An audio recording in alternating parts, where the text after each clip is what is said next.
Good morning. I'd like to welcome you to Carolina Morning Meditations. I'm your host, Russ McCullough, coming to you live from beautiful and scenic, iconic Mint Hill, North Carolina. And in our minds, we are in Carolina. Another beautiful day here, and the dog days of summer, as it were. The nights are sultry, the locusts are chirping, and it is still at night. It is the dog days. But hey, the tomato plants love it. The green beans love it. I'm loving it. It's fantastic. So thank you for being here. We are coming to you for the first time, Lord willing. We will see shortly on both YouTube and Facebook this morning. So we're excited about that. Uh, Please feel free to check in on the comments with your comments, questions, and prayer request, whatever it might be, wherever you are. And we are live for 23 minutes until approximately 8:30. And we've been focusing our studies, our conversations, our meditations on the book of John.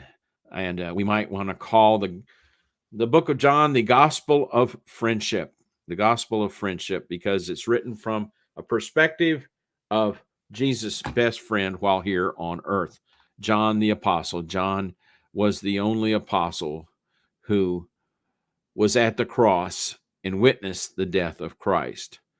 John was the person, the singular person above all that Jesus chose to take care of his mother. And John was the apostle that apparently lived the longest and did not die a martyr's death, as far as we know. And he was chosen. Uh, what a great honor. He was chosen to write the Revelation. So just extraordinary person. He was humble. He did not refer to himself by name, but instead by the disciple whom Jesus loved. That's how he referred to himself. And he wrote this wonderful gospel with a perspective of friendship, of uh, an intimate knowledge of the Savior that no one else had. It's a beautiful, beautiful gospel, and we uh, recommend it so very highly uh, because we need friends, do we not? Humans are social creatures created in the image of God, is a social being. He is family. He's the definition of family. And he created us to be in family. And we need friendships to sustain our families. Friendships are so very important. And in our times, friendships are much harder to make, much harder to keep, much harder to restore. And yet, that's our challenge. We need to be familial people, hospitable people, not only people given to hospitality, but those who receive it.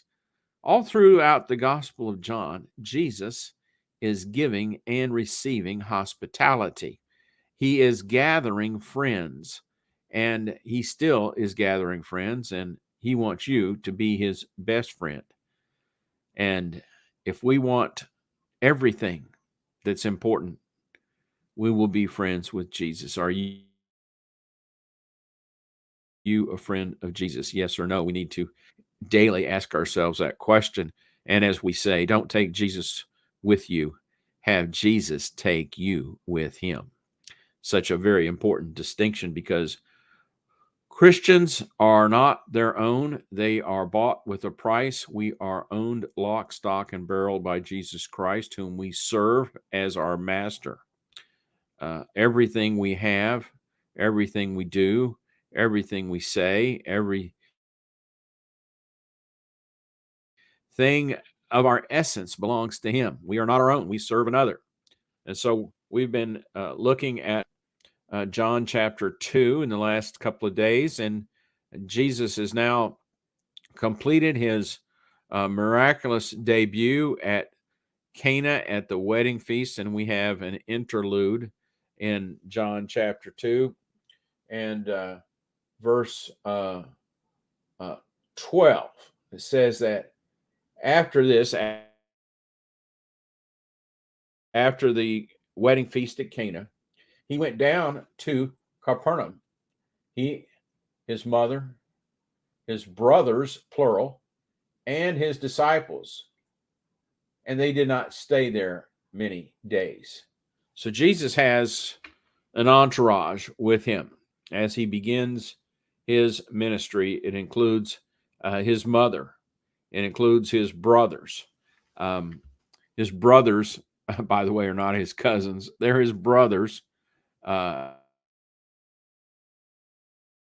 brothers, James and Jude. And also going with him are his disciples, the 12. This entourage goes to Capernaum on the coast of the Sea of Galilee on the northwest side, and they don't stay there long. Doesn't say how long, it doesn't matter. It just says they weren't there very many days. So then, verse 13, we begin a new part of the narrative. Now, the Passover of the Jews was at hand, and Jesus went up to Jerusalem. Now, this is interesting. We always make note of it, and in our way of thinking, when you go up, you go north. When you go down, you go south. Well, not so in first century Israel. Everybody went up and down based upon elevation, and Jerusalem is the highest spot, so everybody goes up to Jerusalem, whether you're coming from north, east, west, or south. Doesn't matter what direction you're going up to Jerusalem. And when you go anywhere else from Jerusalem, you're going down from Jerusalem. So if you're going to, say, Antioch of Syria, you're going down to Antioch from Jerusalem, even though you're headed straight north. So that's just something that we need to keep in mind. It's always good to understand the the customs of the people in the Bible to help us better understand context. Okay, so in verse 14 it says, "And he found in the temple those who sold oxen and sheep and doves and the money changers during doing business." Yeah, the temple is huge in the time of Jesus. It's known as Herod's temple. It was still under construction. It had been under construction for some 30 or 40 years. It was magnificent. It was considered one of the most magnificent structures in all the ancient world, if not the greatest. It was lavishly appointed and constructed, overlaid with much gold, to where in the morning, if you were uh, overlooking Jerusalem from the Mount of Olives, uh, or as the uh, uh, it's just incredible to imagine the sun hitting that gold. It was almost blinding to look on Jerusalem at certain times of the day uh, when the sun hit directly. It was magnificent and it was huge. And the largest part of the temple complex was known as the court of the Gentiles. This was an area that surrounded the temple where anyone could go. Gentiles could go there, Roman soldiers could go there, Jews could go there, people from anywhere in the world could come to the court of the Gentiles. And in this area is where these vendors have set up shop. They're doing, quote, business. They're not serving the people, they are gouging the people in a couple of ways. Uh, you had to do business at the temple with temple approved coinage. And if you came with any other coinage, you'd have to exchange it. And the exchange rate was, shall we say, not equitable. People were taken advantage of. And then you had to bring uh, animals for sacrifice. And if they did not pass inspection, you had to, well, exchange it at a less than favorable rate for a quote clean animal. Here's how this worked. If you brought your little ewe lamb for sacrifice, uh, somebody would say, "Oh, hey, this animal has a flaw. It's unclean. It's not acceptable. We're going to have to buy another from a flock of approved animals," and it would be at a staggering high price. But what was going on is that they would take these animals that were rejected, and as soon as the people left, they had just put it in the pen with all the rest of the animals. Everything was approved if you bought a animal from them, but if you brought your own animal, it likely wasn't approved. So it was a con game. It was a shell game. It was a terrible situation that Jesus finds himself in as he comes into the court of the Gentiles during the feast of the Passover in the first year of his ministry. Verse 15. This is the Jesus that people don't want to see. This is the Jesus they don't want to recognize. This is the Jesus that they find repulsive. This is the Jesus who has wrath. This is the Jesus who judges. This is the Jesus who chastises. And Jesus purposely, it says, made a whip. When he saw this terrible abuse of the people by people who should be their servants, but instead were their fleecers. They were fleecing the flock. When he had made a whip of cords, he drove all out of the temple with the sheep and the oxen, poured out the changers' money, and overturned the tables. We don't picture Jesus this way. Jesus is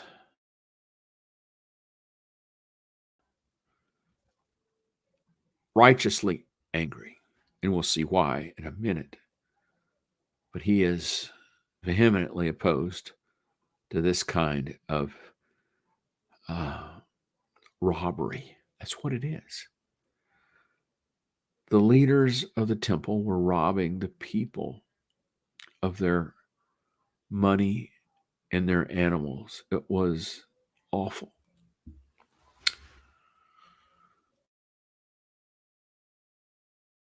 And Jesus, he just gets into it. And this whip that he made, he drives everybody out of the temple. All these criminals are driven from the temple along with their animals, and he overturns the money changers' tables, and all the coinage of all the different countries just all spill on the ground, all mixed together. It's chaos on roller skates. Jesus upends the entire system there in the courtyard of the temple. This would be approximately the spring of year 26. Wow. Verse 16. And he said to those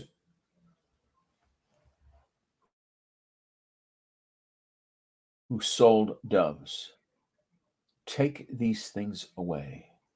Do not make my Father's house a house of merchandise. Don't turn the Lord's business into your business. Do not make a profit on the back of those who can ill afford it.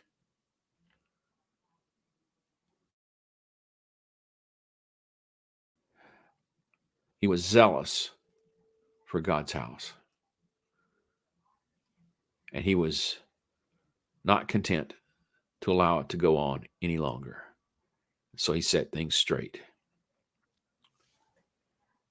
This is the Jesus that no one likes. This is the Jesus that no one wants to deal with. But Jesus is here as our best friend. He has, let's see, your browser has lost connection to your camera. Make sure you have the right camera selected and close any other applications that might be using Skype, Zoom. You can click. I don't know what's going on. We've lost our video here. My apologies. I'm going to have to take a screenshot of this thing here real quick. Bear with me. I don't know what is going on here. Let's see here.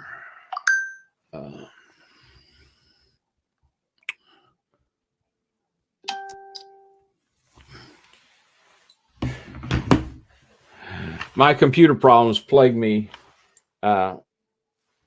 It's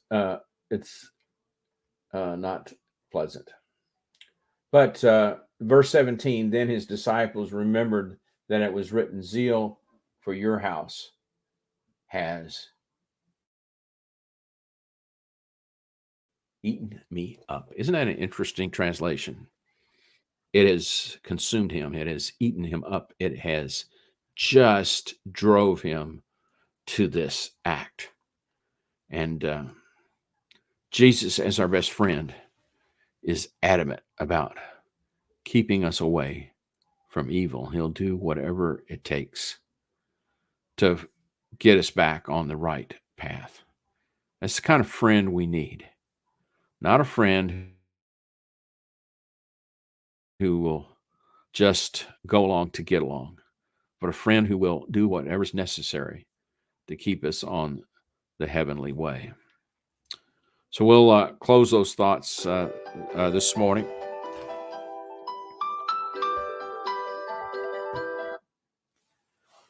Close our thoughts this morning.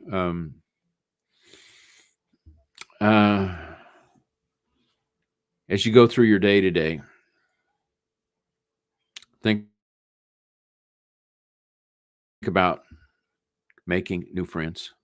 Think about keeping old friends and restoring friends that you may have lost.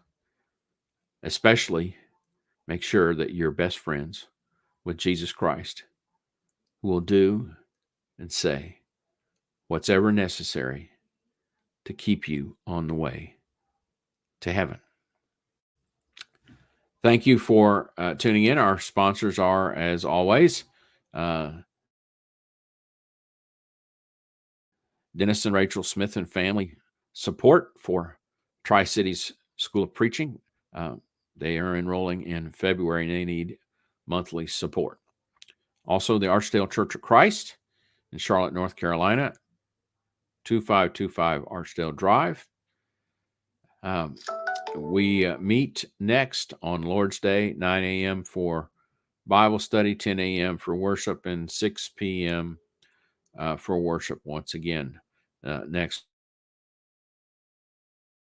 Lord's Day. And also Just Christians radio show that comes to you from time to time on this venue. And please pray for me that I could get this StreamYard situation squared away. I just don't know what to do or how to do it. If you have any computer savvy, let me know, because I'm about ready to start pulling my hair out. And if you've seen me, you can tell I can ill afford to do so. Well, have a great day. Jumpstart your day with Jesus. Have Jesus take you wherever it is you go today. Goodbye, friends.